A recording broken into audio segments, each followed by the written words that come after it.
Good morning everyone. I am Dr. Mamata N, Assistant Professor, Department of Economics, Government First Year College, Tiptur.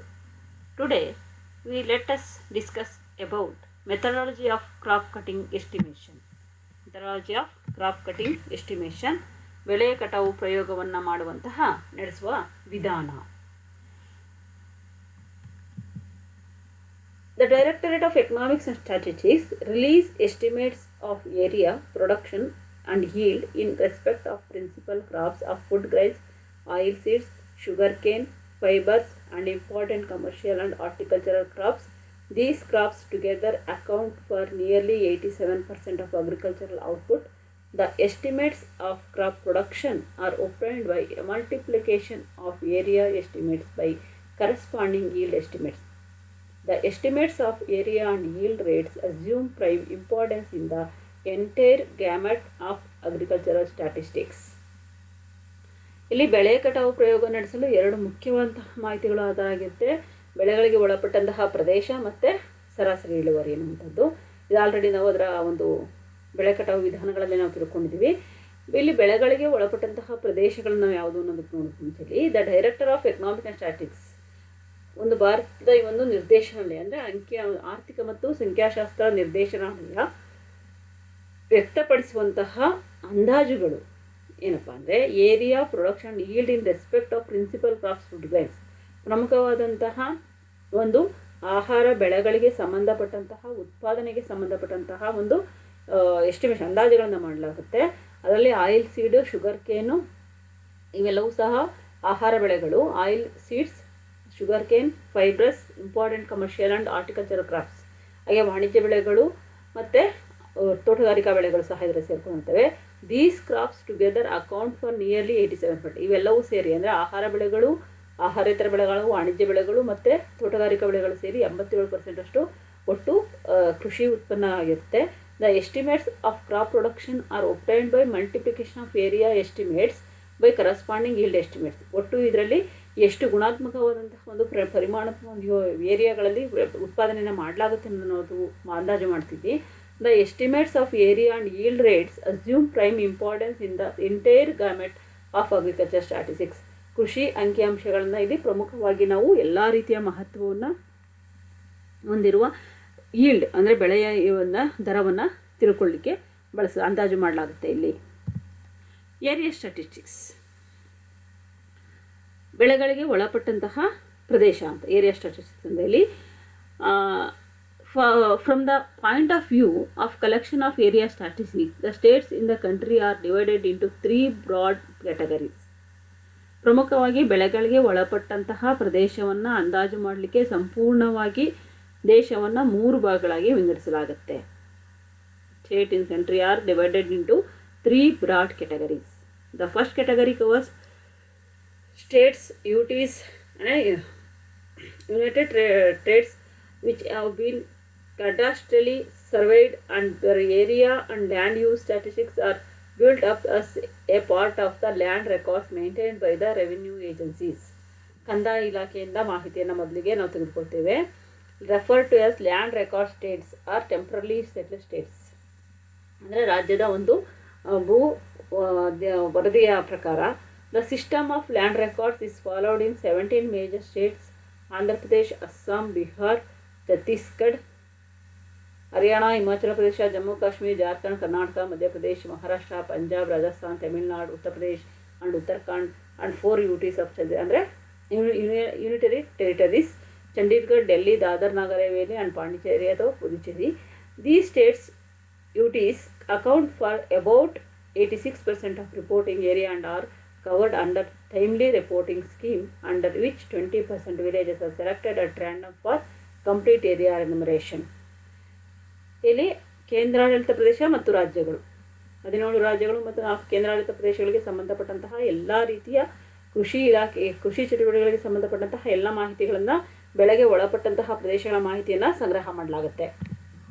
The second category cover states are statistics. ಅಂದರೆ ಇಲ್ಲಿ ಎರಡನೇ ಅದರಲ್ಲಿ ನೋಡಿದಾಗ ಕೆಲವೊಂದು ಪ್ರಮುಖವಾದಂತಹ ಅಂದರೆ collected ಅಂದರೆ ಬೇಸಿಸ್ ಆಫ್ ಸ್ಯಾಂಪಲ್ ಸರ್ವೆ ಅಂದರೆ ಸಮೀಕ್ಷೆಯ ಒಂದು ಆಧಾರದ ಮೇಲೆ ಮಾದರಿ ಸಮೀಕ್ಷೆಯನ್ನು ಆಧಾರದ ಮೇಲೆ ನಾವು ಮಾಹಿತಿಯನ್ನು ಸಂಗ್ರಹ ಮಾಡೋದನ್ನು ನೋಡ್ತೀವಿ. A scheme for establishment of agency for reporting agriculture statistics. ಕೃಷಿಗೆ ಸಂಬಂಧಪಟ್ಟಂತಹ ಮಾಹಿತಿಗಳನ್ನು ಸಂಗ್ರಹಿಸುವಂಥದ್ದು. Has been introduced in these states Kerala, Orissa, West Bengal and later extended to Arunachal Pradesh, Nagaland, Sikkim, Tripura. The scheme envisages inter alia estimation of area through sample survey. ಇದೆಲ್ಲ ನಾವು sample survey ಮೂಲಕ ಅಂದರೆ ಮಾದರಿ ಸಮೀಕ್ಷೆಗಳನ್ನು ನಡೆಸುವ ಮೂಲಕ ಮಾಹಿತಿಯನ್ನು 20% ಅದ ಅಂದರೆ survey in sufficient large sample 20% villages investigator roads ಪ್ರಮುಖವಾಗಿ 20% ಹಳ್ಳಿಗಳಲ್ಲಿ ಮಾಹಿತಿಯನ್ನು ಸಂಗ್ರಹ ಮಾಡೋದನ್ನು ಈ ಒಂದು ನೋಡ್ತೀವಿ. The states account for about 9% reporting area. ಕೇವಲ 9% ಏರಿಯಾಗಳಲ್ಲಿ ಮಾಹಿತಿಯನ್ನು ಸಂಗ್ರಹಿಸಿರೋದನ್ನು ನೋಡ್ತೀವಿ. ದ ಥರ್ಡ್ ಕ್ಯಾಟಗರಿ ಕವರ್ಸ್ ಇಲ್ಲಿ ಡಿಸ್ಟ್ರಿಕ್ಟ್ಸ್ ಆಫ್ ಅಸ್ಸಾಂ. ಅಂದರೆ ಈ ಒಂದು ಮೂರನೇ ಒಂದು ಕ್ಯಾಟಗರಿನಲ್ಲಿ ನಾವು ನೋಡೋದು ಯಾವುದಪ್ಪ ಅಂದರೆ ಅಂದರೆ ಬೆಟ್ಟ ಅಥವಾ ಗುಡ್ಡಗಾಡು ಪ್ರದೇಶಗಳಲ್ಲಿ ಮಾಹಿತಿಯನ್ನು ಸಂಗ್ರಹಿಸುವಂಥದ್ದು. ಅದರಲ್ಲಿ Assam, rest of the states in north eastern regions, Arunachal Pradesh, Nagaland, Tripura, Sikkim, Goa, UTs, Andaman Nicobar island, Dama, Lakshadweep, where no reporting agency had been functioning. The work of collection of agriculture statistics entrusted with the village headmen. ಇಲ್ಲಿ ಯಾವುದೇ ಒಂದು ಇಲಾಖೆ ಅನ್ನುವಂಥದ್ದಿಲ್ಲ ಮಾಹಿತಿಯನ್ನು ಸಂಗ್ರಹ ಮಾಡಲಿಕ್ಕೆ. ಅಲ್ಲಿ ಸ್ಥಳೀಯವಾದಂತಹ ಗ್ರಾಮದ ಒಂದು ಮುಖ್ಯಸ್ಥರು ಮಾಹಿತಿಯನ್ನು ಸಂಗ್ರಹ ಮಾಡಿರ್ತಾರೆ. The area statistics in these states are based on impressionistic approach. These areas are states accounts for 5% of the reporting area. 5% ಒಟ್ಟು ರಿಪೋರ್ಟಿಂಗ್ ಏರಿಯಾದಲ್ಲಿ ಗುಡ್ಡಗಾಡು ಪ್ರದೇಶಗಳಲ್ಲಿರುವಂಥದ್ದು. There are two main database for conducting crop harvesting experiments, namely area under crops are average yield. ಬೆಳೆಗಳಿಗೆ ಒಳ ಪ್ರದೇಶ ಅಂದಾಜು ಮಂಡಳಿಯಲ್ಲಿ ಪ್ರಮುಖವಾಗಿ 2 ಮಾರ್ಗಗಳಿದೆ. ಒಂದು area under crop ಅಂದರೆ ಬೆಳೆಗಳಿಗೆ ಒಳಪಟ್ಟ ಪ್ರದೇಶ. The entire country is served in 3 parts of the estimates the area covered by crops. There are temporarily settled states. ತಾತ್ಕಾಲಿಕ ನೆಲೆನಿಂತ ರಾಜ್ಯಗಳು. First class states are known as temporary state. This is Andhra Pradesh, Assam, Andaman Nicobar island, Chandigarh, Chhattisgarh, Delhi, Dadra Nagar Haveli, Gujarat, Himachal Pradesh, Haryana, Jharkhand, Jammu and Kashmir, Karnataka, Madhya Pradesh, Maharashtra, Punjab, Puducherry, Rajasthan, Tamil Nadu, Uttar Pradesh ಮತ್ತು ಉತ್ತರಾಖಂಡ್. ಅಂದರೆ ತಾತ್ಕಾಲಿಕ ವರ್ಗದ 1ನೇ ವರ್ಗದಲ್ಲಿ ಬರುವಂತಹ ರಾಜ್ಯಗಳನ್ನು ತಾತ್ಕಾಲಿಕ ನೆಲೆನಿಂತ ರಾಜ್ಯಗಳು ಅಂತ ಕರಿತೀವಿ. ಈ ರಾಜ್ಯಗಳು ಯಾವುದು ಅಂತಂದರೆ ನಿಮಗೆಲ್ಲ ಈಗಾಗಲೇ ಹೇಳಿದಂತೆ ಆಂಧ್ರ ಪ್ರದೇಶ, ಅಸ್ಸಾಮು, ಅಂಡಮಾನ್ ನಿಕೋಬಾರು, ಛತ್ತೀಸ್ಗಢ, ಚಂಡೀಗಢ, ಡೆಲ್ಲಿ, ದಾದರ್ ನಗರ್ ಹವೇಲಿ, ಗುಜರಾತ್, ಹಿಮಾಚಲ ಪ್ರದೇಶ, ಹರಿಯಾಣ, ಜಾರ್ಖಂಡ್, ಜಮ್ಮು ಕಾಶ್ಮೀರ್, ಕರ್ನಾಟಕ, ಮಧ್ಯಪ್ರದೇಶ, ಮಹಾರಾಷ್ಟ್ರ, ಪಂಜಾಬ್, ಪುದುಚೇರಿ, ರಾಜಸ್ಥಾನ್, ತಮಿಳುನಾಡು, ಉತ್ತರ ಪ್ರದೇಶ and Uttarakhand. These states are surveyed by a geological map with a primary reporting agency to collect mixed data. Crop area statistics in these states are collected through a complete enumeration method. The primary caretaker, the village clerk, will perform the task through field inspection. ಈ ರಾಜ್ಯಗಳನ್ನು ಭೂಮಾಪನ ನಕ್ಷೆಯ ಮೂಲಕ ಸಮೀಕ್ಷೆ ಮಾಡಲಾಗುತ್ತೆ. ಬೆಳೆ ಪ್ರದೇಶದ ಅಂಕಿಅಂಶಗಳನ್ನು ಸಂಗ್ರಹಿಸಲು ಪ್ರಾಥಮಿಕ ವರದಿಗಾರಿಕೆಯ ಸಂಸ್ಥೆಯಲ್ಲಿರುತ್ತೆ. ಈ ರಾಜ್ಯಗಳಲ್ಲಿ ಬೆಳೆಯ ಪ್ರದೇಶದ ಅಂಕಿಅಂಶಗಳನ್ನು ಸಂಪೂರ್ಣ ಎಣಿಕೆ ವಿಧಾನದ ಮೂಲಕ ಸಂಗ್ರಹಿಸಲಾಗುತ್ತೆ. ಕಂಪ್ಲೀಟ್ ಎನ್ಯುಮರೇಷನ್ ಮೆಥಡ್ ಬೇರೆ ಅಂದರೆ ಸಂಪೂರ್ಣ ಎಣಿಕೆ ವಿಧಾನದ ಮೂಲಕ ಇಲ್ಲಿ ಮಾಹಿತಿಯನ್ನು ಸಂಗ್ರಹ ಮಾಡಲಾಗುತ್ತೆ. ಪಟ್ವಾರಿ ಅಥವಾ ಗ್ರಾಮ ಲೆಕ್ಕಿಗರು, ಕರ್ಮಚಾರಿಯು ಕ್ಷೇತ್ರ ಪರಿವೀಕ್ಷಣೆಯ ಮೂಲಕ ಈ ಕೆಲಸವನ್ನು ನಿರ್ವಹಿಸ್ತಾರೆ. Second one, permanently settled States, ಶಾಶ್ವತ ನೆಲೆನಿಂತ ರಾಜ್ಯಗಳು. ಅದರಲ್ಲಿ ಶಾಶ್ವತ ನೆಲೆನಿಂತ ರಾಜ್ಯಗಳು ಪ್ರಮುಖವಾಗಿ ಯಾವ್ದು ಬರುತ್ತಪ್ಪ ಅಂದರೆ ಪಶ್ಚಿಮ Bengal, Orissa and parts of Kerala fall into these category. ಅಂದರೆ ಕೇರಳದ ರಾಜ್ಯದ ಕೆಲವು ಭಾಗಗಳು ಇದು ಶಾಶ್ವತವಾಗಿ ನೆಲೆನಿಂತಹ ರಾಜ್ಯಗಳಾಗಿರುತ್ತೆ, ಈ ವರ್ಗಕ್ಕೆ ಸೇರ್ತವೆ. These states are surveyed through a geometric map. ಭೂಮಾಪನ ನಕ್ಷೆಯ ಮೂಲಕ ಸಮೀಕ್ಷೆ ನಡೆಸಲಾಗುತ್ತೆ. But there are no institution for liturgical reporter. ಭೂಮಾಪನ ನಕ್ಷೆ ಮೂಲಕ ನಡೆಸಿದರೆ ಇವುಗಳಲ್ಲಿ ಪ್ರಾಥಮಿಕ ವರದಿಗಾರಿಕೆ ಸಂಸ್ಥೆಗಳು ಇರೋದಿಲ್ಲ. In the states statistics are compiled through a survey route. That means setting up an organization for the collection of agricultural statistics and getting a report from it. ಈ ರಾಜ್ಯಗಳಲ್ಲಿ ಅಂಕಿಅಂಶಗಳನ್ನು ಮಾದರಿ ಸಮೀಕ್ಷೆಯ ಮಾರ್ಗದ ಮೂಲಕ ಸಂಗ್ರಹಿಸಲಾಗುತ್ತೆ. ಈ ರಾಜ್ಯಗಳಲ್ಲಿ ಅಂಕಿಅಂಶಗಳನ್ನು ಮಾದರಿ ಸಮೀಕ್ಷೆ ಮಾರ್ಗದ ಮೂಲಕ ಸಂಕಲನ ಮಾಡಲಾಗುತ್ತೆ, ಸಂಗ್ರಹಿಸಲಾಗುತ್ತೆ. ಅಂದರೆ ಕೃಷಿ ಅಂಕಿಅಂಶ ಸಂಗ್ರಹಣೆಗಾಗಿಯೇ ಸಂಸ್ಥೆಯೊಂದನ್ನು ಸ್ಥಾಪಿಸಿ ಅದರಿಂದ ವರದಿಯನ್ನು ಪಡೆಯಲಾಗುತ್ತೆ. 20% of the villages are selected each year. ಪ್ರತಿ ವರ್ಷ 20% ಹಳ್ಳಿಯನ್ನು ಆಯ್ಕೆ ಮಾಡಲಾಗುತ್ತೆ. Statistics report is obtained by taking a complete count at the of the end of the selected villages. ಇಲ್ಲಿ ಆಯ್ಕೆ ಸಂಪೂರ್ಣ ಎಣಿಕೆ ಮೂಲಕ ಬೆಳೆ ಪ್ರದೇಶ ಅಂಕಿಅಂಶಗಳ ವರದಿಯನ್ನು ಪಡೆದುಕೊಳ್ಳಲಾಗುತ್ತೆ. ಮುಂದಿನ ವರ್ಷ 20% ಸಂಪೂರ್ಣವಾಗಿ ಬೇರೆ ಹಳ್ಳಿಗಳನ್ನು ಆಯ್ಕೆ ಮಾಡಿಕೊಂಡು ದತ್ತಾಂಶಗಳನ್ನು ಸಂಗ್ರಹಿಸಲಾಗುತ್ತೆ. Next year 20% will be selected from completely different villages and the data will be collected accordingly. Within 5 years the villages will be brought into the collection process. ಅಂದರೆ ಮುಂದಿನ ವರ್ಷ ಬೇರೆ 20 ಹಳ್ಳಿಗಳನ್ನು ಆಯ್ಕೆ ಮಾಡಿಕೊಂಡು ಮಾಹಿತಿಯನ್ನು ಸಂಗ್ರಹಿಸಲಾಗುತ್ತೆ. ಆ ಪ್ರಕಾರ 5 ವರ್ಷಗಳಲ್ಲಿ ಎಲ್ಲ ಹಳ್ಳಿಗಳನ್ನು ದತ್ತಾಂಶಗಳ ಸಂಗ್ರಹವನ್ನು ಪ್ರಕ್ರಿಯೆಗೆ ತರಲಾಗುತ್ತೆ. ಮೂರನೇದು remaining areas of the country, ದೇಶದ ಇತರ ಪ್ರದೇಶಗಳು. Estimates are conducted without any systematic approach in other parts of the country. That is Assam land records in these areas are collected on a sample basis. The department of agriculture will submit a report on the crop area based on what they have and now. ದೇಶದ ಇತರ ಪ್ರದೇಶಗಳಲ್ಲಿ ಅಂದರೆ ಅಸ್ಸಾಂ ರಾಜ್ಯವನ್ನು ಹೊರತುಪಡಿಸಿ ಉಳಿದ ಈಶಾನ್ಯ ಭಾರತದಲ್ಲಿ ಯಾವುದೇ ಕ್ರಮಬದ್ಧ ಮಾರ್ಗವನ್ನು ಆಧರಿಸದೆ ಅಂದಾಜುಗಳನ್ನು ನಡೆಸಲಾಗುತ್ತೆ. ಈ ಪ್ರದೇಶಗಳಲ್ಲಿ ಭೂ ದಾಖಲೆಗಳು ಅಂಕಿಅಂಶಗಳನ್ನು ಮಾದರಿ ಆಧಾರದಲ್ಲಿ ಸಂಗ್ರಹಿಸಲಾಗುತ್ತೆ. ಕಂದಾಯ ಅಥವಾ ಕೃಷಿ ಇಲಾಖೆ ಅಧಿಕಾರಿಗಳು ತಮ್ಮ ಬಳಿ ಇರುವ ತಮಗೆ ತಿಳಿದಿರುವ ಮಾಹಿತಿಯನ್ನು ಆಧರಿಸಿ ಬೆಳೆ ಪ್ರದೇಶದ ಬಗೆಗೆ ವರದಿಯನ್ನು ಸಲ್ಲಿಸ್ತಾರೆ. Yield estimates, crop yield estimates ಅಂತ ಅಂದರೆ ಬೆಳೆ ಇಳುವರಿ ಅಂದಾಜು. The second most important component of production statistics is yield rates. The yield estimates of major crops are obtained through analysis of crop cutting experiments conducted under scientifically designed general crop estimation survey. At present, over 95% of the production of food grains is estimated on the basis of yield rates obtained from the CCEs. ಇಲ್ಲಿ ದೇಶದಲ್ಲಿ ಬೆಳೆ ಇಳುವರಿ ಅಂದಾಜುಗಳನ್ನು ಮಾದರಿ ಸಮೀಕ್ಷೆ ಮಾರ್ಗದ ಮೂಲಕ ನಿರ್ವಹಿಸಲಾಗುತ್ತೆ. ಇಳುವರಿ ದರಗಳ ಅಂದಾಜುಗಳನ್ನು ವೈಜ್ಞಾನಿಕವಾಗಿ ವಿನ್ಯಾಸಗೊಳಿಸುವಂತಹ ಬೆಳೆ ಕಟಾವು ಪ್ರಯೋಗಗಳ ಮುಖಾಂತರ ನಡೆಸಲಾಗುತ್ತೆ. ಭಾರತ ಸರ್ಕಾರದ ಕೃಷಿ ಸಚಿವರ ಆರ್ಥಿಕ ಸಾಂಖ್ಯಿಕ ನಿರ್ದೇಶನದ ಯೋಜನೆ ಪ್ರಕಾರ ನಡೆಸಲಾಗುವಂತಹ ಈ ಪ್ರಯೋಗಕ್ಕೆ ಸಾರ್ವತ್ರಿಕ ಬೆಳೆ ಅಂದಾಜುಗಳು ಅಂತಲೂ ಸಹ ಕರೆಯಲಾಗುತ್ತೆ. ಇಲ್ಲಿ major crops are obtained through analysis of crop cutting experiments ಅಂತ ಕರಿತಾ ಇದನ್ನ ಕಂಡಕ್ಟೆಡ್ ಅಂಡರ್ ಸೈಂಟಿಫಿಕಲಿ ಡಿಸೈನ್ ಅಂದರೆ ವೈಜ್ಞಾನಿಕವಾದಂತಹ ಒಂದು ಪದ್ಧತಿಯ ಮೂಲಕ ಈ ಒಂದು ಕ್ರಾಪ್ ಎಸ್ಟಿಮೇಷನ್ ಅಂದರೆ ಬೆಳೆಗೆ ಅಂದಾಜನ್ನು ಮಾಡುವಂತಹ ಒಂದು ಪದ್ಧತಿಯನ್ನು ನಾವು ನೋಡ್ತೀವಿ. 95% of the production of food grains ಅಂದರೆ 90% ಆಹಾರ ಬೆಳೆಗಳಿಗೆ ಸಂಬಂಧಪಟ್ಟಂತಹ ಒಂದು ಅಂದಾಜುಗಳನ್ನ ಮಾಡಲಾಗುತ್ತೆ. In the basis of yield rates obtained from CCEs, field operation division of the national sample survey organisation NSSO ವರದಿಯ ಪ್ರಕಾರ ಸಹ ಇಲ್ಲಿ ಮಾಹಿತಿಯನ್ನು ಸಂಗ್ರಹಿಸಲಾಗುತ್ತೆ. Has been providing technical guidance to the states and union territories. ರಾಜ್ಯ ಮತ್ತು ಕೇಂದ್ರಾಡಳಿತ ಪ್ರದೇಶಗಳಲ್ಲಿ ಒಂದು ತಾಂತ್ರಿಕ ಮಾಹಿತಿಯ ಗೈಡೆನ್ಸ್ ಮಾಹಿತಿಯ ಮೂಲಕವೂ ಸಹ ಇಲ್ಲಿ ಮಾಹಿತಿಯನ್ನು ಸಂಗ್ರಹ ಮಾಡಲಾಗುತ್ತೆ.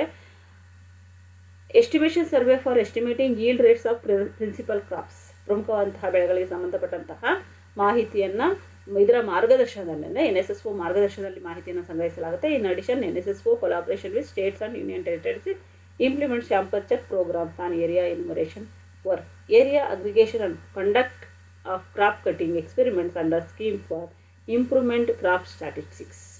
ICSನ ಮಾಹಿತಿಯ ಪ್ರಕಾರ ಇಲ್ಲಿ ಅಂದಾಜುಗಳನ್ನು ಮಾಡಲಾಗುತ್ತೆ, ಅಂದರೆ ಕ್ರಾಪ್ ಕಟಿಂಗ್ ಸಂಬಂಧಪಟ್ಟಂತಹ ಮಾದರಿಯನ್ನು ಅಂದಾಜು ಮಾಡಲಾಗುತ್ತೆ.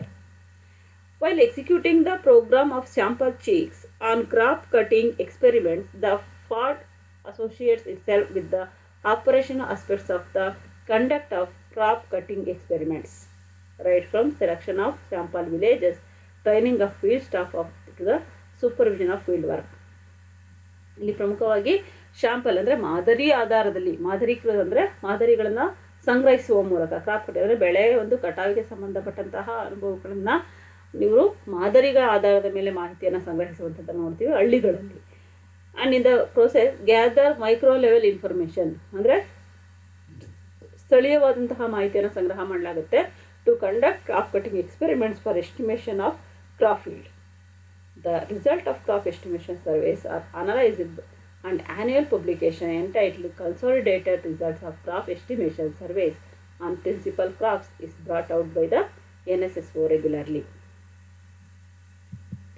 The primary objective of GCES is to obtain fairly reliable estimates of average yield of principal food and non-food crops for states UTs, which important from the point of view of crop production. ಇಲ್ಲಿ ಪ್ರಮುಖವಾಗಿ ನಾವು ಬೆಳೆಗಳ ಇಳುವರಿ ಅಂದಾಜುಗಳಿಗೆ ಸಂಬಂಧಪಟ್ಟಂತೆ ನಾನ್ food ಮತ್ತು food ಕ್ರಾಪ್ಸ್ಗೆ ಸಂಬಂಧಪಟ್ಟಂತೆ ರಾಜ್ಯ ಮತ್ತು ಕೇಂದ್ರಾಡಳಿತ ಪ್ರದೇಶಗಳಲ್ಲಿ ಎಲ್ಲರಲ್ಲೂ ಸಹ ಮಾಹಿತಿಯನ್ನು ಸಂಗ್ರಹ ಮಾಡಲಾಗುತ್ತೆ. ಉತ್ಪಾದನೆಗೆ ಸಂಬಂಧಪಟ್ಟಂತೆ ಬೆಳೆಗಳ ಉತ್ಪಾದನೆಗೆ ಸಂಬಂಧಪಟ್ಟಂತೆ the estimates of yield rates thus arrived at are generally adapted for the purpose of planning. ಯೋಜನೆಯ ಉದ್ದೇಶವನ್ನು ಹೊಂದಿದ್ದು ಇಲ್ಲಿ ಮಾಹಿತಿಯನ್ನು ಸಂಗ್ರಹಿಸಲಾಗುತ್ತೆ. Policy in formulation and implementation ಅಂದರೆ ನೀತಿ ನಿಯಮಗಳನ್ನು ನಿರ್ವಹಣೆ ಅಂದರೆ ಜಾರಿಗೆ ತರುವಂಥದ್ದು ಮತ್ತು ಮಾಡುವಂತಹ ಕೆಲಸವನ್ನು ಅಂದರೆ ಫಾರ್ಮುಲೇಷನ್ ಮಾಡುವಂಥದ್ದು ಮತ್ತು ಅಂದರೆ ಇಂಪ್ಲಿಮೆಂಟೇಷನ್ ಅಂದರೆ ನಿರ್ದೇಶನವನ್ನು ಜಾರಿಗೆ ತರುವಂತಹ ಕೆಲಸವನ್ನು ಮಾಡುತ್ತೆ. The CCEs consist of identification and marking of experimental plots of a specified size and shape in selected field on the principle of random sampling, harvesting and threshening the produce and recording. ಇಲ್ಲಿ ಪ್ರಮುಖವಾಗಿ ಗಾತ್ರ ಮತ್ತು ಆಕಾರ ಯಾವುದಂದರೆ plots of specified size and shape in a selected field. ಈ ಒಂದು ನಾವು ಆಯ್ಕೆ ಮಾಡಿಕೊಂಡಿರುವಂತಹ ಭೂಪ್ರದೇಶದ ಗಾತ್ರ ಮತ್ತು ಆಕಾರಕ್ಕೆ ಸಂಬಂಧಪಟ್ಟಂತೆ ರ್ಯಾಂಡಮ್ ಸ್ಯಾಂಪ್ಲಿಂಗ್ ಸರ್ವೆನ ಅಂದರೆ ಸಮೀಕ್ಷೆ ಆಧಾರಿತ ಸರ್ವೆಗಳನ್ನು ಮಾಡಲಾಗುತ್ತೆ. ಹಾರ್ವೆಸ್ಟಿಂಗ್ ಮತ್ತು ಇಳುವರಿಗೆ ಸಂಬಂಧಪಟ್ಟಂತೆ ಮತ್ತು ಥ್ರೆಷರಿಂಗ್ ದ ಪ್ರೊಡ್ಯೂಸ್ ಅಂದರೆ ಉತ್ಪಾದನೆಗೆ ಸಂಬಂಧಪಟ್ಟಂತೆ ಮಾಹಿತಿಯನ್ನು ಸಂಗ್ರಹ ಮಾಡಲಾಗುತ್ತೆ. Advance estimates area and production. ಇಲ್ಲಿ ಅಡ್ವಾನ್ಸ್ ಎಸ್ಟಿಮೇಷನ್ ಅಂತಂದರೆ ಪ್ರಮುಖವಾಗಿ ಇಲ್ಲಿ ಅಂದಾಜು ಮುನ್ನಂದಾಜು ಏರಿಯಾ ಆ್ಯಂಡ್ ಪ್ರೊಡಕ್ಷನ್. ಯಾವುದರ ಮುನ್ನಂದಾಜು ಅಂತಂದರೆ ಇಲ್ಲಿ ಪ್ರದೇಶ ಮತ್ತು ಉತ್ಪಾದಕತೆ ಬಗ್ಗೆ. The period of an agricultural crop years in from July to June during which various farm operation from preparation of seed bed, nursery sowing, transplanting, various inter culture operations. ಈ ಪ್ರಮುಖವಾಗಿ ನಾವು ಕೃಷಿ ಬೆಳೆಗಳಿಗೆ ಸಂಬಂಧಪಟ್ಟಂತೆ ಜೂನ್ ಮತ್ತು ಜುಲೈ ತಿಂಗಳಲ್ಲಿ ನಾವು ನೋಡ್ತೀವಿ. During which various are farm the operation from preparation seed bed ಅಂದರೆ ಬಿತ್ತನೆ ಬೀಜಗಳಿಗೆ ಸಂಬಂಧಪಟ್ಟಂತೆ, ನರ್ಸರಿಗಳನ್ನು ಒಂದು ಸಂಬಂಧಪಟ್ಟಂತೆ, ಶೋಯಿಂಗ್ ಅಂತಂದರೆ ಮೊಳಕೆ ಹೊಡೆಯುವಂತಹ ಒಂದು ಬೆಳೆಗಳು ಸಸಿಗಳು, ಟ್ರಾನ್ಸ್ಪ್ಲಾಂಟಿಂಗ್ ಅಂದರೆ ಸಸಿಗಳನ್ನು ನೆಟ್ಟು ಅದರಲ್ಲಿ ಇಂಟರ್ ಕಲ್ಚರಲ್ ಆಪರೇಷನ್ಸ್ ಮಾಡುವಂಥದ್ದು, ಹಾರ್ವೆಸ್ಟಿಂಗ್ ಮಾಡುವಂಥದ್ದು, ಥ್ರೆಷನಿಂಗ್ ಇತ್ಯಾದಿ are carried out. Different crops are grow during the agriculture season in the crop year. ಆ ವರ್ಷ ಯಾವ ಬೆಳೆಗಳನ್ನು ಆ ಸೀಸನ್ನಲ್ಲಿ ಬೆಳೆಯಲಾಗುತ್ತೆ ಅನ್ನುವಂತಹ ಮಾಹಿತಿನ ಸಂಗ್ರಹ ಮಾಡಲಾಗುತ್ತೆ. The information related to crop area and production plays important role in planning and allocation of resources for development of agriculture sector. ಕೃಷಿ ಕ್ಷೇತ್ರಕ್ಕೆ ಸಂಬಂಧಪಟ್ಟಂತೆ ಈ ಒಂದು ಸಂಪನ್ಮೂಲಗಳನ್ನು ಯಾವ ಯೋಜನೆಗೆ ಎಷ್ಟೆಷ್ಟು ಅಂದರೆ ಅಭಿವೃದ್ಧಿಗೆ ಯಾವ ಯೋಜನೆ ಮತ್ತು ಅಂದರೆ ಅಭಿವೃದ್ಧಿಗೆ ಸಂಬಂಧಪಟ್ಟಂತೆ ಕೃಷಿ ಅಭಿವೃದ್ಧಿಗೆ ಸಂಬಂಧಪಟ್ಟಂತೆ ಯೋಜನೆಗಳನ್ನು ಹಾಕಿಕೊಳ್ಳುವ ಮೂಲಕ ರಿಸೋರ್ಸ್ ಅಂದರೆ ಸಂಪನ್ಮೂಲಗಳನ್ನು ಹಂಚಿಕೆ ಮಾಡಲಾಗುತ್ತೆ. The importance of various indicators of crop production strategics along with related schemes are described in the following sub sections. Thank you one and all. ಇದಿಷ್ಟು ಬೆಳೆ ಕಟಾವು ವಿಧಾನಕ್ಕೆ ಸಂಬಂಧಪಟ್ಟಂತಹ ಒಂದು ಮೆಥಡಾಲಜಿ ಅಂದರೆ ವಿಧಾನ.